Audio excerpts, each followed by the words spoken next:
নাই, cash memo নাই। প্রমাণকও দেখাতে পারলেন না। জরিমানা করেন, 10,000 টাকা জরিমানা করেন। হ্যাঁ, তো 1341 এর টা আপনি স্যার এটা কিনা বেশি বলতে হবে। কাল থেকে কিনা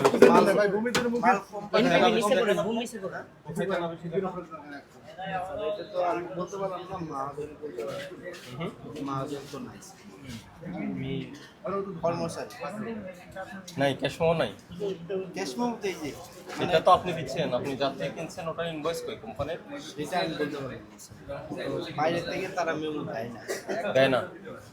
তা আপনি কেন বেশি দামে বিক্রি করেন?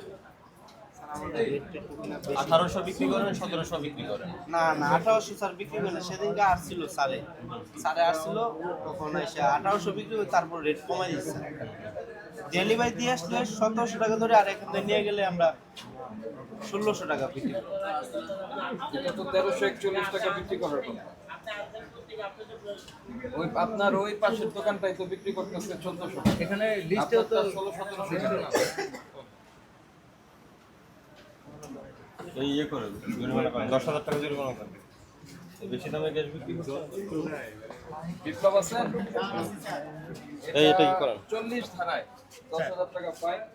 উনি সরকার নির্ধারিত মূল্যের চেয়ে বেশি মূল্যে বিক্রি করছেন, কারণ পাশাপাশি আরেকটি দোকান আমরা দেখলাম ওখানে ওনারা নিচ্ছেন কম, তা আপনারটা বেশি কেন? কোনো যৌক্তিক কারণ নাই, আপনি কোনো প্রমাণকও দেখাতে পারলেন না। ঠিক আছে, সতর্ক করে আমরা এটা ফাইন করলাম। যদি এই ধরনের অপরাধ আরো করেন আপনি, সেক্ষেত্রে আরো বেশি ফাইন হবে। আপনার এই লাইসেন্স বাতিল করার জন্য আমরা লিখি। এখানে সরকার নির্ধারিত মূল্য হচ্ছে 1341 টাকা। উনি মূল্য তালিকা লিখছেও 1300। হ্যাঁ, মূল্য তালিকা বেশি লিখেছে, এটা গত মাসের প্রাইসটা লিখেছেন।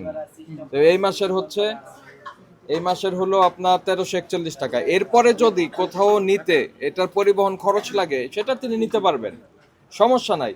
কিন্তু ওইটাকে ধরে প্যাকেজ করে উনি সবাইকে ওই একই দামে কিনতে বাধ্য করবেন, সেটি ঠিক নয়।